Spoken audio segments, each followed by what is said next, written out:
So a lot of people ask me the question, where do you buy affordable legit sneakers online? I can't seem to find any pair in my size. Hashtag, the struggle is real, girl. Today, I got you. I'm gonna tell you exactly where you can find the sneakers that you want, plus save money at the same time. Kaya sit back, relax, and let's go.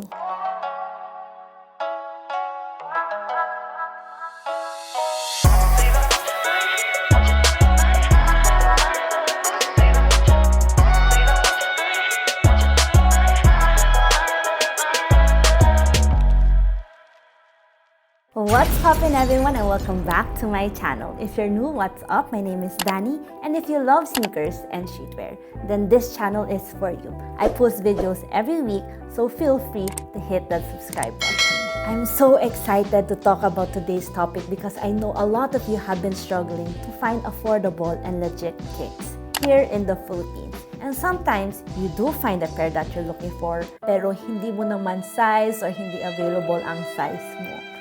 Ouch. Kaya I have a solution for you. I have been mentioning this platform on my Instagram and on my other videos. And if you don't know by now, I am talking about oxstreet.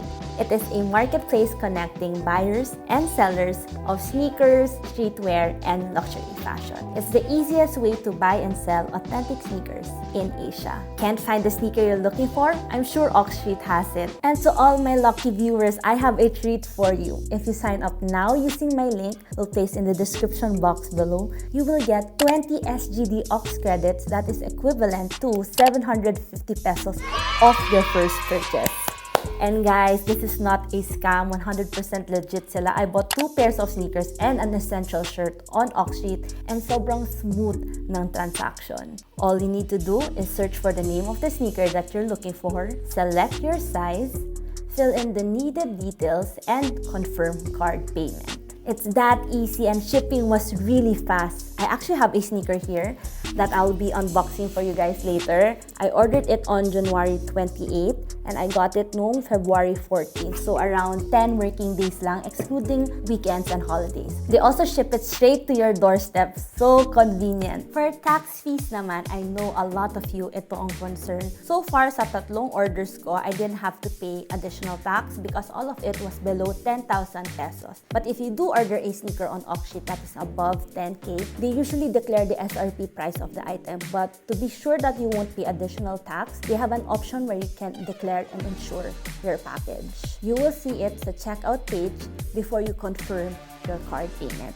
So you can place 150 to 200 SGD para below 10,000 pesos. There will be a minimal charge of 1.5% of the insurance amount, but that's way better than paying 4,000 to 5,000 pesos tax fee when your package arrives. May tip rin pala ako guys. If you want to save up on your orders, you can follow oxstreet's Instagram, to pop it here sa screen, to join their weekly and monthly contest to win ox credits. Don't forget to use their hashtag oxstreetfavorites on your best sneaker and fit photos so that you can join. Plus, they also have free shipping promos, kaya what are you waiting for? Be part of the Budol by Oxstreet fam and buy and sell your authentic sneakers on oxstreet today. Alright, so now I'll be unboxing my latest pickup from oxstreet. This is the coolest box I have ever seen. I got one of the 50 Nike Off-White Clear Summer Collection dunks. And guys, this is a special pair for me because this is my first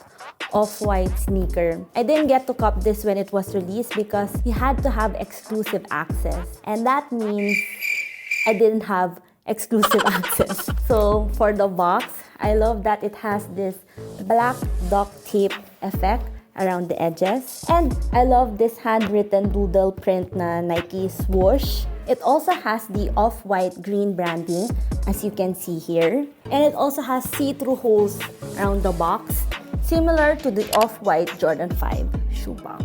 On the side of the box, it has the numbers 1 to 50. And as you can see, there is a Sharpie mark on the number 22, meaning that I got lot 22. And on the other side of the box, you will see the size tag. Now, let's open the box. Wow, may kasama siyang oxstreet sticker. And, oh my gosh guys, ang pao. Let's see anong laman. Check it! Ang generous naman ng oxstreet. Thank you so much, oxstreet. Joke lang guys. Ako lang naglagay nito sa loob. Check ito na kailangan ko encash para sa tatay ko before daw mag-Tuesday. Tuesday na ba ngayon? Okay guys, safe tayo, hindi pa Tuesday. Pero this is really nice. Kasama talaga siya sa box. I think this was for their Chinese New Year promo. Super cute ng angpao. Now, let's get back to the unboxing. As you can see here, we have this DHL looking paper. Just kidding guys. It's this yellow paper with the off-white branding. Now, let's check out the sneakers. Wow! This is what I call art. Ooh. Thank you so much, Virgil, for such an amazing sneaker. So this is the Nike Off-White Dunk Low Lot 22. One of my fave lots out of the 50. I love that this lot came with olive green overlaces and orange tongue. It also comes in an orange zip tie and insole as well. For the outsole, it has this clean neutral gray color, and on the midsole, we have a sail colorway. When you look at the stitching up close, it is also in the sail color. And also here on the midsole, we can see this pink marble tab where it shows the lot number that I got, which is 22 of 50.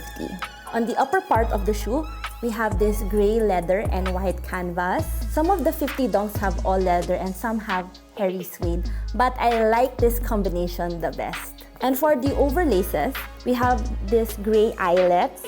And for the actual shoelaces, we have white laces with the text saying shoelaces. You might be wondering what this other zip tie is.